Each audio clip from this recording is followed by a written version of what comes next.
రోడ్ల మరమ్మతులు అభివృద్ధిపై కూడా ప్రత్యేక దృష్టి పెడతాం. ఇన్ఫ్యాక్ట్ రోడ్ల మరమ్మతులు కూడా చూస్తే గత ప్రభుత్వంలో 26,000 కోట్లు పెడితే కొత్త రోడ్ల నిర్మాణం మరమ్మతుల మీద మన ప్రభుత్వంలో దాదాపుగా 43,000 కోట్లు పెట్టాం. కాకపోతే ఆ ప్రభుత్వంలో కరువు, మన ప్రభుత్వంలో మంచి వర్షాలు. సో మంచి వర్షాల వల్ల రైతులకు మంచి జరుగుతుంది.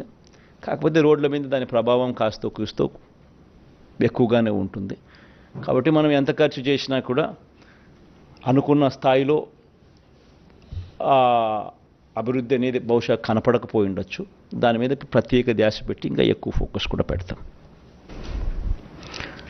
రోడ్లు, పార్కులు, డ్రైనేజ్ వంటి మౌలిక సదుపాయాలతో స్మార్ట్ సిటీలుగా జిల్లా కేంద్రాలను అభివృద్ధి చేసే దిశగా అడుగులు వేస్తూ 2,000 కోట్ల రూపాయలు